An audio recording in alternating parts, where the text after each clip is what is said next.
আল্লাহ পাক রব্বুল আলামিন এভাবে দেশের পক্ষে লড়াই করার জন্য জনাব রবিউল ইসলাম দোয়ে ভাইকে বাঁচিয়ে রেখেছেন। পক্ষে লড়াই করার জন্য বাঁচিয়ে রাখছে। উনি যতদিন ধরে বেঁচে আছেন শিবিরের বিপক্ষে দেশের পক্ষে এভাবেই সব সময় লড়ে যাবেন। পক্ষে লড়াই করার জন্য বাঁচিয়ে রাখছে। খন্দকার নাম রবিউল ইসলাম নয়ন যতদিন পর্যন্ত জীবন আছে দেশের পক্ষে এভাবে লড়াই করে যাবে। আমি একটা জিনিস খুঁজে পাইনি ভাই, হাজার হাজার সন্ত্রাসদের মধ্যে শিবির শুধু রবিউল ভাইকেই টার্গেট করে কেন ককটেল মারবে? আমাকে নিক্ষেপ করে কতবার ককটেল মারছে দেখছেন, গুলি করছে।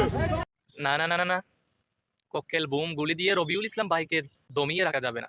ককটেল বোম গুলি এসব দিয়ে আমাদেরকে রবিউল ভাই আজকে যেভাবে প্রতিহত করেছেন ঠিক এভাবেই প্রতিদিন প্রতি মুহূর্তে প্রতি সেকেন্ডে এভাবেই প্রতিহত করতে থাকবেন শিবিরকে।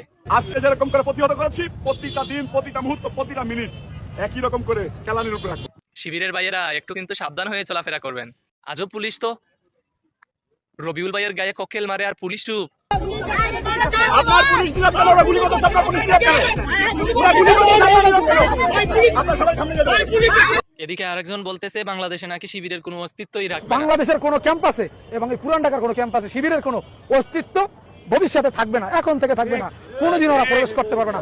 ওদের চেয়ার আমরা অবশেষে আমি নিচ্ছিন্ন করে মাননীয় দিব। প্রধানমন্ত্রীকে একটা কথা জানিয়ে দিচ্ছি, আপনার ছামছাড়া যা করছে একটা পদের জন্য করছে,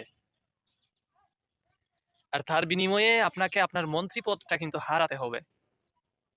তাই সময় থাকতে আপনার ছামছাগুলোকে একটু সামলান।